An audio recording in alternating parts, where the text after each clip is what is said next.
Okay, this is the last video I'm going to do on this subject. All my information was gathered from Wikipedia, a source you have said is fine and dandy. So, let's see. In 1901, Muzaffar-e-Din, who was the Shah at the time, or the ruler of Iran at the time, struck a deal with Britain to alleviate some of the debt that it owed and get 20,000 pounds sterling in 1901. That was quite a bit of money. And gave Britain a 60-year lease on oil that hadn't been discovered yet in Iran. Come 1909, the Anglo-Persian Oil Company was founded. Now, they were supposed to get 16% of the, Iran was supposed to get 16% of the profits and whatnot. Now, you can say this was patently unfair to Iran, but hey, when you owe money, when your rulers make deals that owe money, who's going to get the better end of the stick? The guy who owed the money or the guy who owes the money? In the real world, not Persian guy again land, the guy who is owed the money gets the better end of the stick. In 1921, Reza Pahlavi became the Shah, and he struck a better deal than the previous ruler had. Don't like it? Too bad. He took over and started the Pahlavi dynasty. That was in 1921. He struck a better deal for Iran and got more money out of the Brits. Now, in 1941, it appeared to Great Britain and Russia that Reza Pahlavi was cozying up real close with the Nazis. And this can be proven, if you want to bother to look at the history of things like World War II, that fairly well-known guy, Joseph Goebbels, was over in the Middle East, courting them, trying to get a hold of the oil. He even, on face, became a Muslim. He thought Islam was a wonderful religion for soldiers because it was okay to die for your country or cause or what have you. So, there was justified reason why they thought that he might be courting the Nazis a bit too much. Now, hindsight, being what it is in history, you can say, oh no, he wasn't really, but you're not looking at the period of the time and at the various real-world implications of what was going on. You can't ignore what was going on at the time. That does matter. Just looking at it hindsight 20/20 vision doesn't work. You have to look at the whole period of it. So, with the help of Great Britain and Russia, no, the United States is not involved, Mohammad Reza Pahlavi got put in as Shah. And there was a whole constitution there, the whole constitutional revolution that occurred in the 2 decades beforehand. There was a constitution there. Whether you agree with what the constitution was or not, too damn bad. It was there. It was the law of the Iranian land at the time. Okay? So we'll skip ahead to 1951. Mohammad Reza Pahlavi has been in power now for 10 years. Let's see. The Prime Minister, Ali Razmara, was assassinated in... I took notes on this. March of 51. Gee, was it just coincidence then that a month later, under the leadership of Mossadegh, that Iranian oil was nationalized? Of course, you'll say it was just coincidence. I have to wonder about that myself, but I have no evidence one way or the other, but it does give me pause to stop and think. And then in May, Mossadegh is made the PM. So, interesting how that goes. This, of course, nationalizing it upset the Brits because they're the ones who discovered it, exploited it, brought all the power, all the equipment and whatnot into it. And all Mossadegh was willing to talk about was recompense for the hardware. I mean, up until the Brits came in and found it and started exploiting it, the Iranians didn't even know it was there. They suspected, but they didn't have the ability to exploit what they suspected might be there. But we don't have to pay for that. No, no, no.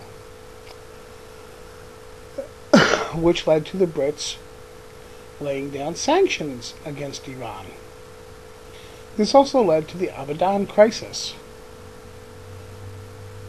See, when you nationalize the oil company, for some reason, unfathomable reason, production severely dropped. Coupled with the sanctions, you've got a lot of unhappy people in the streets. I know this seems odd to you that people who are making a large living suddenly having their income cut off completely wouldn't have any negative effect on how they feel about the current government. And Mossadegh told Mohammad Reza Pahlavi, you better get out, making it clear that he was going to take over the government. Now, you've been in power for 10 years.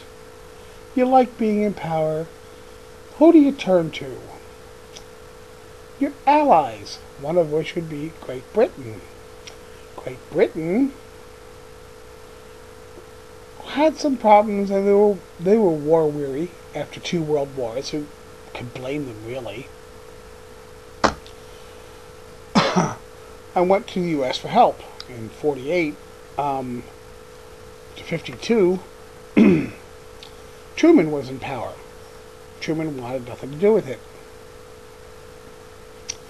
But then good old Eisenhower came in, and it was presented to him as this could be a threat of communism, because there was the Tudeh Party, T-U-D-E-H, who were pro-communist, which is why the U.S. chose to get involved.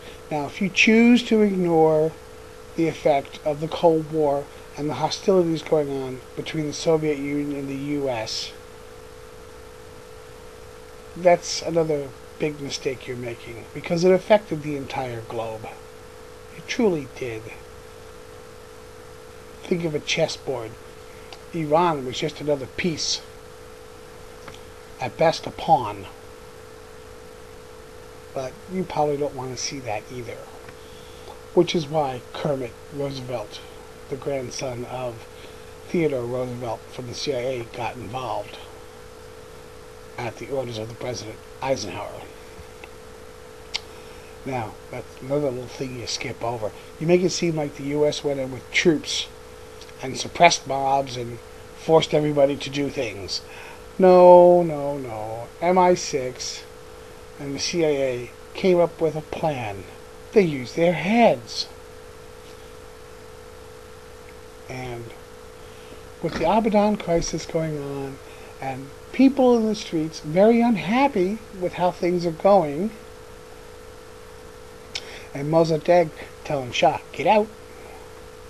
The Shah got out, but as was his constitutional right, the Constitution of Iran was still in place. Mossadegh hadn't pulled that out yet. The Shah, for his constitutional authority, removed Mossadegh from power and put in, what was his name? Zahedi was made the prime minister. Now Zahedi hated the communists, hated the Tudor party was gaining power, which, as far as he was concerned, was illegal, and communism being anti-Islam, anti-religion, period. Problems there for him. And lots of flyers were distributed. And flyers, paper, propaganda. Zahedi actually being popular. He was also seen as pro-Iranian. He hated the Brits too, but he hated the communists more. And the people rallied behind him, and poof, Mossadegh was out, Zahedi was in, and the Shah spent a couple of months in Italy and came back. A counter-coup that was bloodless. I don't know what happened to Mossadegh, and I really don't care. Iran also got a better deal on the oil from that. The Brits did too, because their lease got extended 30 years, but hey, we're going to skip that part for why they loved it too. So, because the lease was due to expire in 1961, but, you know, Mossadegh jumping the gun, couldn't wait those 9 years, no. That would do, or 8 years actually, until the lease expired, and he could have taken it and nobody would have said boo about it, because that was the contract that was signed and ratified by the Iranian government, which was a constitutional monarchy at the time. That's what their constitution was. So, guy got greedy and got more rights signed away.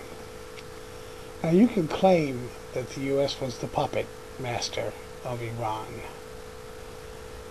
All the U.S. really cared about was keeping communism at bay. Yeah, the oil companies made money on it. Iran made money on it too. Made a lot of money on it. And got lots of support from the U.S. in the form of, what was that? Weapons and military power. Now, as is common with dictators, and I don't care what you may call him maybe a constitutional monarchy, but Mohammad Reza Pahlavi was a dictator. He liked keeping his power. And after a couple of assassination attempts, and Mossadegh tried to remove him from power, a dictator tends to get paranoid. So, I'm sorry your grandfather got tortured, but that's what happened to the dictatorship. It's not the U.S.'s fault. Perhaps Iran would have been treated better under Stalin's rule and Khrushchev's rule. That's a possibility. Highly improbable, but it is vaguely possible. So, but blaming the U.S. for all of Iran's problems and leading up to the revolution which removed the Shah from power is a crock of shit. You're not looking at the whole big picture. You're just looking at a small little microcosm like, this is what's wrong, and it's all that person's fault. That's not how it works. That's not the way world history works. You may not like it, but it's reality.